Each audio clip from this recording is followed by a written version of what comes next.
Some might say this is where it gets tricky, but it really doesn't. The program now is really pretty much designed for you to hear from others. And as you've heard from the presenters so far, the idea is to really work collaboratively. And in that spirit, we have other speakers who are going to come up and present and give their rendition of what it means for Ubuntu to be present in their lives and the work that they do. So I would invite our next speakers to come up, Narul, Marty, Scott.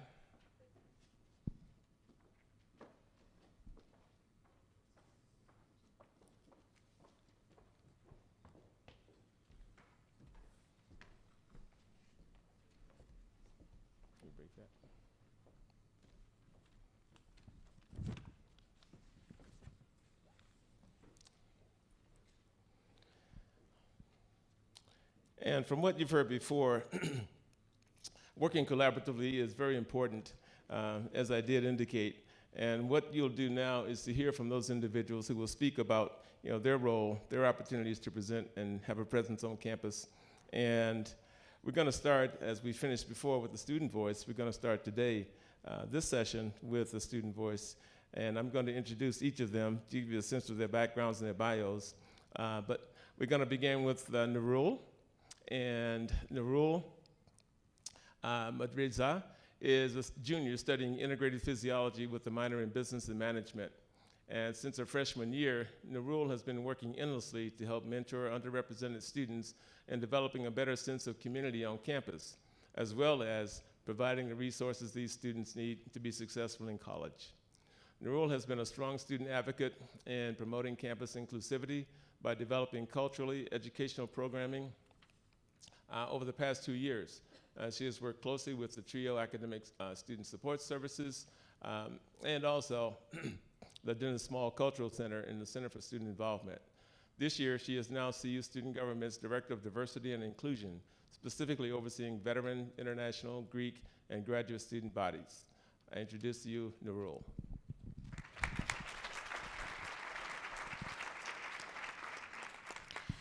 Hello, everyone. Good morning. So when I was forming my speech, I reflected a lot on my past. And I find it quite amusing because 2 years ago, if someone were to ask me to write a speech on my ideas and my thoughts on diversity and inclusion, I would have been speechless. I would not have known what to write a single trace of a paragraph because I would not have known what to write about or if there was ever an issue in the first place. And it wasn't that I lacked a sense of interest or care. I would like to think myself as a pretty sensible person, but it was because I was completely oblivious to the idea of embracing diversity. The way I viewed it, I was born and raised oftentimes being the only Asian or colored student in my class. I was used to this lack of diversity growing up, and it did not impact me, or at least I didn't think it did. And it was this same oblivion that has carried me throughout my whole entire life. There was no sense of urgency around the matter of diversity anywhere I went. And it created this expectation that feeling as if you belonged to a community or that being different is a good trait, and that whole idea was trivial and unimportant. And so when I came to this university about 2 years ago, I assumed the same expectations because that was what I saw, that was what I heard, that was what I observed. I saw a divided campus, and it actually affected me. It made me feel uneasy. But lucky for me, I was able to escape this unhealthy expectation unscathed and rather quickly my first year. And that was by joining programs such as the Student Academic Support Services and the Core Gold Leadership Program to understand that promoting others who may not look like you, think like you, or talk like you is a vital concept. These programs promoted the idea of embracing differences and creating those spaces for open-minded students to create a deeper dialect of what it truly means to be a community. And it was so incredibly heartwarming to have these 2-hour discussions on the value of promoting others and being able to be open to different beliefs. And that when I walked out of these sessions, I saw that our social campus climate issues were more clear. And it was a struggle for me because here I was having these encouraging conversations about fostering a community and what that looks like, how that can be achieved. But the stark reality was that those ideas were not being transpired to the whole campus. And that's when I developed a deeper interest in helping reach out to our campus and our unrepresented communities as a peer, then as a mentor, and now as the Director of Diversity and Inclusion at CU Student Government. And that is why I do what I do, is I've heard enough of the draining, frustrated conversations. You see, a large portion of my job is meeting with students, hearing their stories, and I feel like I've heard it all. I hear the defeat in students' voices when they believe their differences, whether it be their race, their political thought, their culture, that those specific differences are not valued by our campus, and therefore their safety and well-being feels dismissed. I hear the frustration when students talk about leaving this campus because they sense a lack of urgency when it comes to making our campus more inclusive. Having these constant conversations make me feel apprehensive. It's not right that when students step foot onto this campus, the community has already set preconceived notions and deceitful expectations, and on top of that, not value the incredible work, vigor, passion of these students. That right there hampers students' abilities to feel valued and accepted in their own community. It hampers their ability to thrive. When I think about it, the beauty of academia is that students are exposed to a profound range of creativity, innovation, and knowledge that comes from a university experience. However, colleges carry the vital responsibility of sculpting their students' attitudes and behavior. We students are easily conditioned to what we hear and see every single day. So what happens when academia shows its students that attaining inclusivity is not a priority, that people with disabilities do not have a voice, that underrepresented students cannot hold leadership positions, or that achieving a more accepting campus has just become a faint dream instead of an attainable goal. Over the past several months, working at CU Student Government, being in my position, I have worked with so many talented student organizations, and I've seen the growth of some blossoming relationships among these organizations. We have over hundreds of student organizations, all representing matters of race, religion, political interests, passions. But my question is, why do we not see enough collaboration among these groups? My question is, why do we not see members of one organization promote and support other organizations more often? It's small gestures such as these that carry such a profound meaning and symbolize the strength and the warmth of a community, but it's not happening on this campus, and why is that? To me, it's fairly simple. If we do not see a sense of urgency within our administration when it comes to diversity, when it comes to accepting our differences to build a stronger community, that same lack of urgency becomes very transparent to our students. We know that if we push for more collaboration within our student organizations, within our administration, more harmony within this campus altogether, we can alter the expectations of our students. We can change for the better the attitudes of our friends, of our classmates, of our coworkers, to promote inclusive excellence. We begin to believe that our diversity, our differences, when combined, make us stronger, more innovative, more productive. And that is why I'm trying my best to increase the student voice when it comes to creating initiatives, policies, strategies of how our campus can gradually achieve that diversity and inclusivity. I believe that when students know they are being heard and when they are held accountable, they're going to perform at a higher caliber. However, I invite us, I challenge our community to do two things. I urge our students to start supporting one another. You see organizations in need of a helping hand, see how you can help. Create that sense of community that although you might not be interested in their work, you are willing to promote their work because at least you know that they care about it. I think a perfect example actually occurred yesterday. In order to publicize events, most organizations, they do something called tabling. And it's important, and it's a perfect opportunity to advocate your event by handing out flyers and speaking to the public directly. So a couple days ago, I decided to make the whole executive staff over at CU Student Government take some time out of their day to table and promote the Diversity Summit.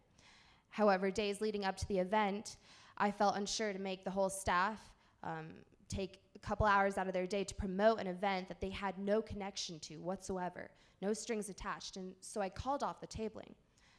But what shocked me was their overwhelming response. They were so incredibly supportive of the event, even though they had no association to the summit whatsoever. They knew I'd been working hard and that I'm passionate about this conference, and they were willing to lend a helping hand to promote my event. And I felt so incredibly grateful.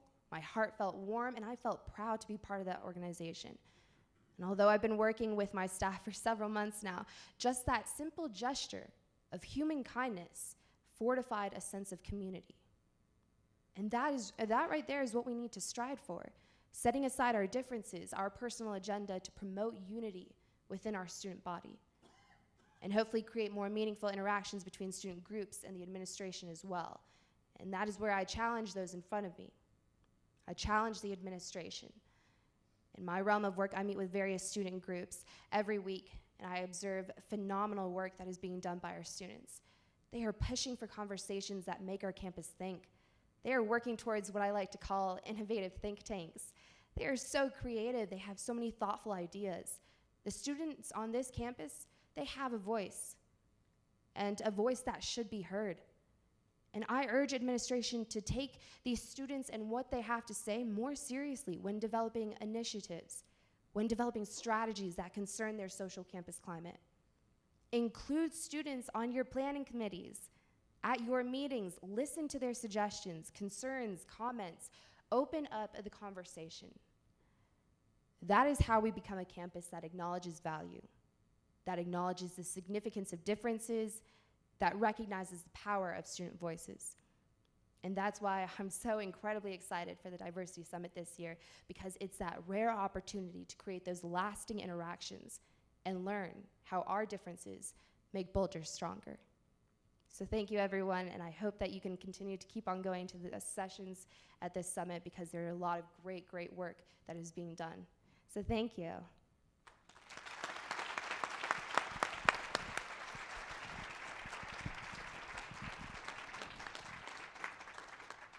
Thank you, Narul. Wow. Just an example of students we have here on this campus and continue to do great work. But in the spirit of what you were suggesting, Narul, involvement, community, collaboration, our next presenter is from the community, and she, I know, has a dynamic message for us as well. I want to introduce to you Marty Moore. Marty's from a Colorado pioneer family. And I really have to read this to you because I just find it remarkable in terms of her background. But her great-grandparents settled in Marshall, Niwot, and Boulder in the mid-1800s, where they made a living by farming, ranching, and mining coal. Marty's dad graduated from CSU with a degree in veterinary medicine and started a practice in Los Alamos, Colorado. Marty's formative years were spent in rural Colorado training racehorses, working with her father in his practice and showing cattle. She was even homecoming queen. I don't say even, I didn't put that in there. Thank you for clarification. Marty graduated from the University of Denver with a degree in political science. While attending DU, Marty realized her differentness had a name, but she was not fully prepared or ready to admit it to herself or to her family. Shortly after college, Marty left Colorado to find a career and self-acceptance. Since then, she has been active in LGBTQ politics at the local and national level, from Seattle out west to New York City back east, and then finally back home to Colorado. Marty has been involved in many groundbreaking LGBTQ events, activities, and legislation over the past 30 years. And over the last 3 years in her role as executive director of Out Boulder County, Marty has put together a solid team of staff, diversified, and built a strong board, increased individual giving by over 200%, balanced the budget, and by working with community members has increased the number of programs and services that Out Boulder County provide to the LGBTQ and allied communities. Most notably in her tenure, Out Boulder County implemented a Trans Leadership Academy and a Trans Steering Committee that has ensured that Boulder County is one of the strongest, if not the strongest, trans community in the state of Colorado. Additionally, just this year, Out Boulder County opened a second location in Longmont to better serve all of Boulder County. Trans Ally, recently Marty received the PFLAG Boulder LGBT Activist of the Year Award and the GLBT Center of Colorado's Trans Ally of the Year Award. I present to you Marty Moore. Thank you very much. And I wrote I was even homecoming queen because it's a little odd for me still, but I have pictures if you'd like to see. My name is Marty Moore, and I'm the executive director of Out Boulder County. My gender pronouns are she, her, and hers. To the trans people in the room and allies, I'm sure you've introduced yourself in a similar manner. To those of you who are hearing this for the first time or have heard someone introduce themselves with their gender pronouns and didn't understand it, let me explain why I use my pronouns. I do it because I want an inclusive space where all voices matter and all people belong, and out of simple respect for trans folks everywhere. Neither you nor I can visually tell if someone is transgender, genderqueer, gender fluid, or non-binary. By leading with my pronouns, trans people know I am an ally, and it gives others in the room the freedom to go ahead and let me know their pronouns. Misgendering someone is a sure way to stop a conversation before it ever starts, and puts up barriers where none need to exist. In addition to letting you know my pronouns, I mentioned Out Boulder County. Some of you may be familiar with our organization, and some of you probably aren't.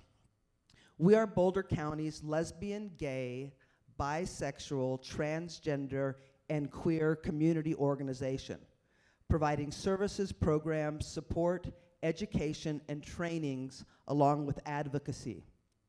In my role serving the city and county of Boulder, I see it all. I see the rich who have come here to retire. I see transgender people who have attempted suicide. I see gay men who have experienced domestic violence.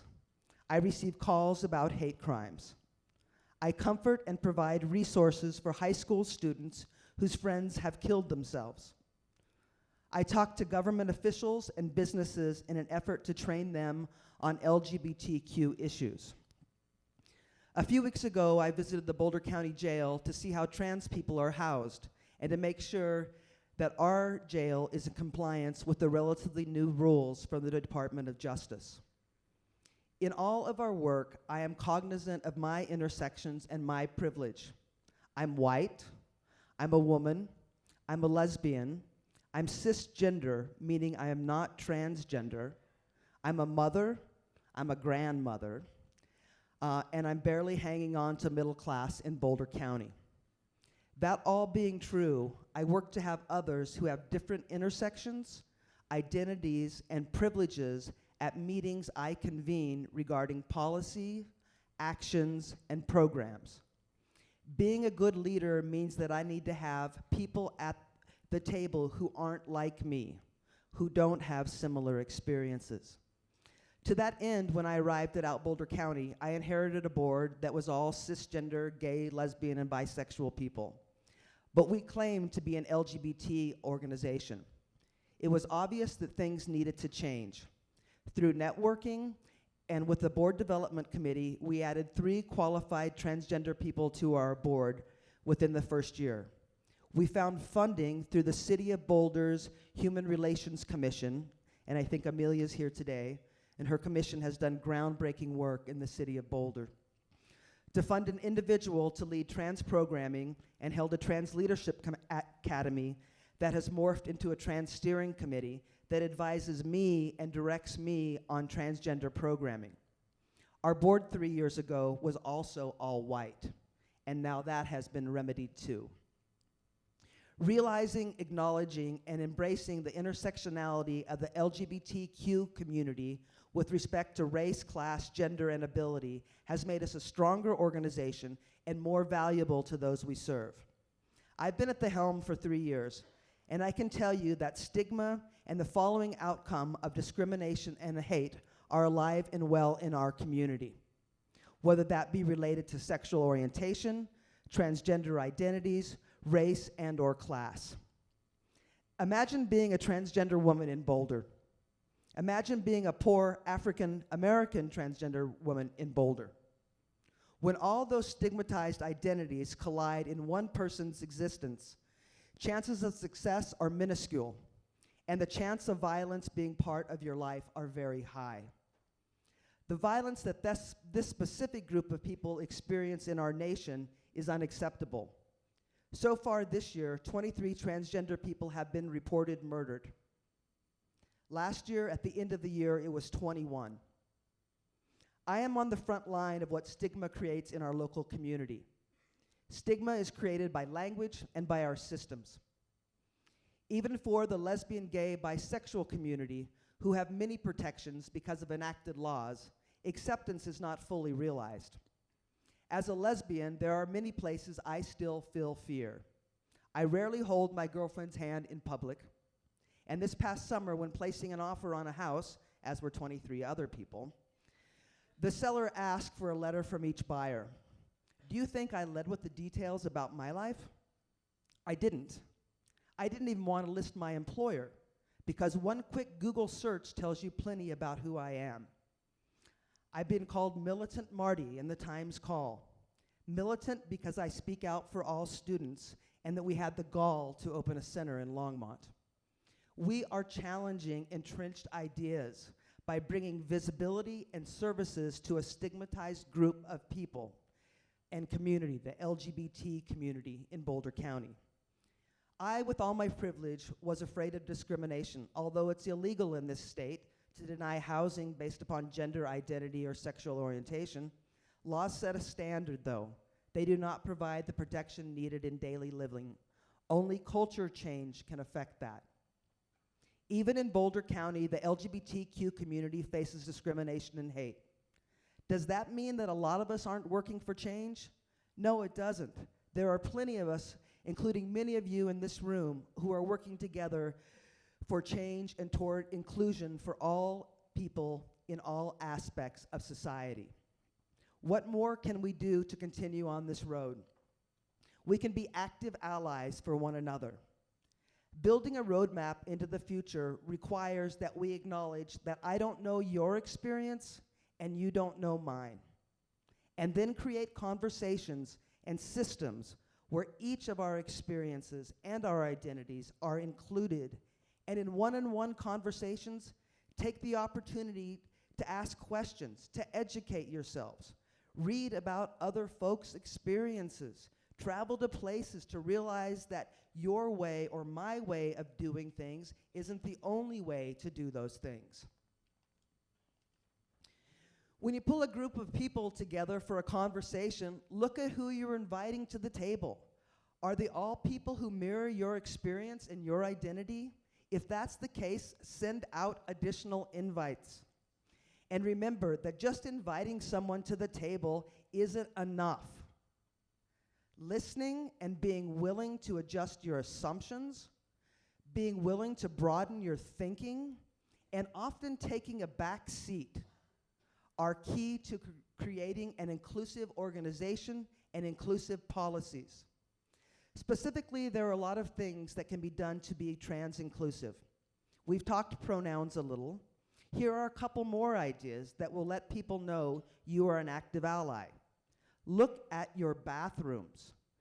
Do they say male with a picture of someone in pants? I noticed all the pantsuits in the room today. Or does it say woman with someone in a skirt? What's the point? Why? Do you start each of your speeches with, ladies and gentlemen? Why? We are leading public organizations. All are welcome, invited, belong, and are served. How about thank you all for coming? My great people, so glad to see you today. The binary is no longer an acceptable way of doing business. Acknowledge it and let your language flow. Many of us talk about inclusivity and valuing diversity. Fewer of us put that thinking into action. Here are some recent examples of action happening in our local community.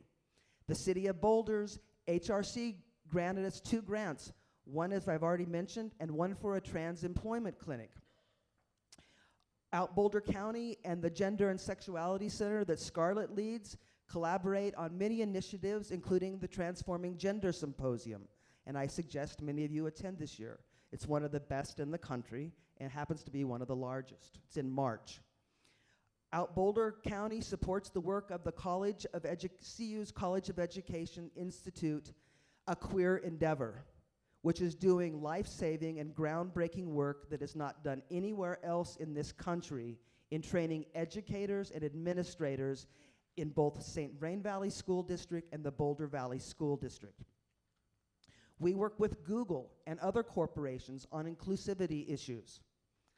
Building a roadmap looks like this: working with many groups and individuals who value diversity, who acknowledge differences, and are willing to move away from entrenched ideas of how to do things, and even question the metrics of what measuring success is.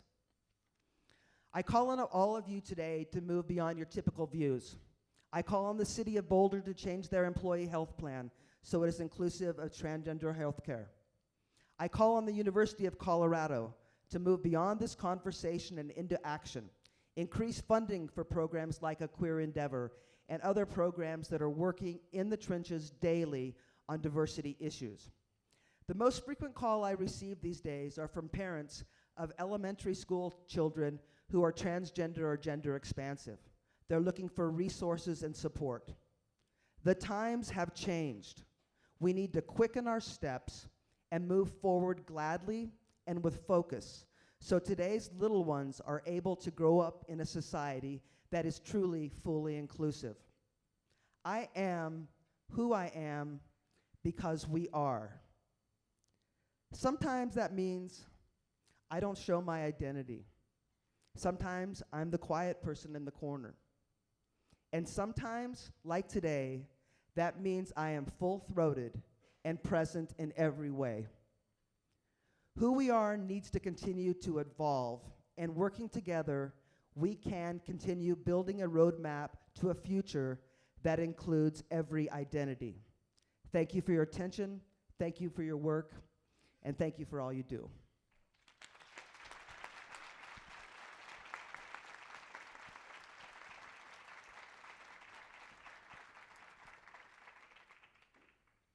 Thank you, Marty Moore. Oh my goodness. I really appreciate your words. Our next speaker, Scott Green, is from Google. And just yesterday, someone asked me, oh yeah, you're at the summit tomorrow, right? And I said, yeah, I'll be there. Little they know I'd be here all day and tomorrow. But that's beside the point. But the question that came up for me from this person who was asking about the summit said, Google? Google's going to be there? What are they going to talk about? I said, oh, you kidding? Just show up. So that person is here in the audience today. I'm not going to point fingers, but let me introduce Scott. Scott Green is the engineering site director for Google Boulder. The Boulder office develops software for advanced measurement technologies, GEO, Google Drive, search, and payments. Google acquired Atlas Software, SketchUp, in March of 2006. At that time, Scott was the VP of engineering.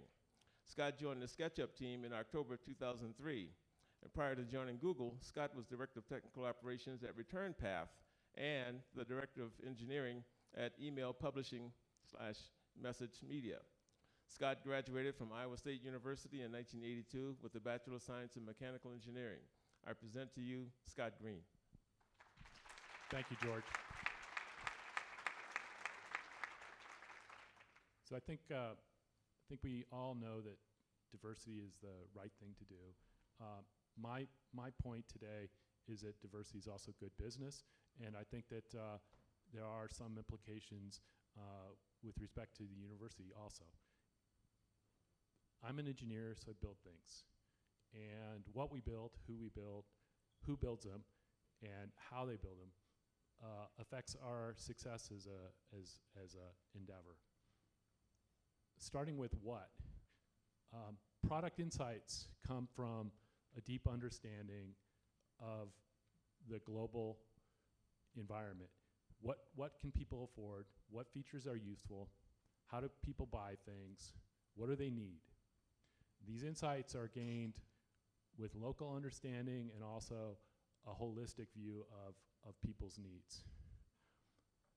If there's a company that builds something small that only addresses a small, narrow group of people, and a company that looks at things broader because they have a profound understanding of the world, which one's going to be more successful? And diversity has a big part in informing what we build. With respect to who, we want to hire the best and the brightest. And this spans across geography, ethnicity, gender. Why would you limit yourself to a few groups? Intelligence, capabilities are spread across a wide variety of people. So narrow casting, who you hire, really limits your ability. So let's take it to a baseball team, a really simple analogy.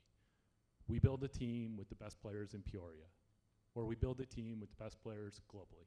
Which one's going to be better? It's self-evident, but it really took a long time to figure this out, certainly in the business context. And Google, we have a long ways to go in this endeavor. One of the things that's interesting, I think it affects the university. It definitely affects Google. So we want to hire the best and the brightest.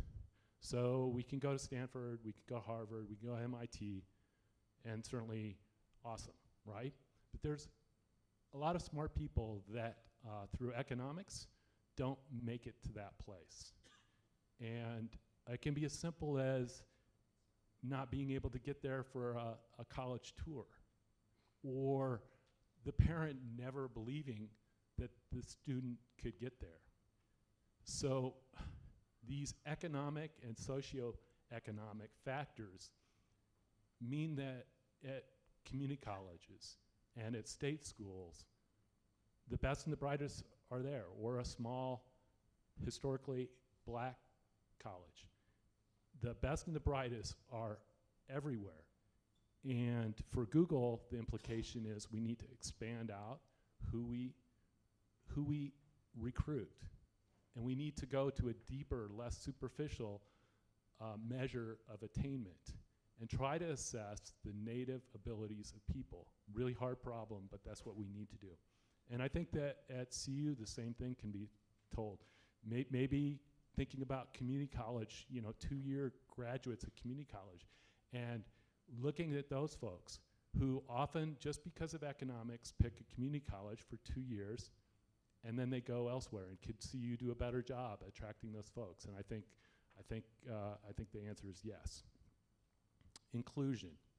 So I want to talk a little bit about how. I talked about what, who, how. One thing about how, I'm a manager, so I'm effectively a leader within our company. And we have professors here, and you're leaders. You set the tone for your class. We have administrators, leaders, set the tone. It's very important that we understand the basics of best available information on how to be more inclusive. Many of us have taken implicit bias. One thing I would call out to the university, I think everybody who's a professor here should take implicit bias training. We've done some work that looked at effectiveness of teams and came up with psychological safety as a factor. You can Google that and look at New York Times. There's a good article on that. It's something that I actually wouldn't have assumed was a primary factor of a successful team. So we want to get the most from each person. One of the things that we deal with every day, the quietest person in our meetings is often, well, it's just as likely to have the best idea as the loud person. And there's lots of research around this. There's a gender that can tend to monopolize discussions in the workplace. And there's stereotypes based upon roles. And certainly as students, and I have 2 daughters, they talk about projects, and they're stereotyped in those contexts of the projects. And so there's a lot of work that we can do around understanding how we build things, and how we work together. So in wrapping things up, diversity, it's really important. There's a higher level reason why it's the right thing. And then there's also a practical, it's good business. It affects what we build, who builds it, and how we build it. Thank you.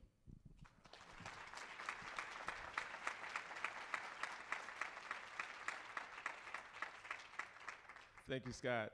At this point, we're going to transition even further into the program. And for our speakers who've just presented, thank you. And you may leave the stage, and I'll stand up. But I would also invite you at this moment to, and this is not in the program, but you've been sitting for a while. I invite you just to stand up for a moment while we go into the next phase of what's going to happen here at the summit. So take a moment.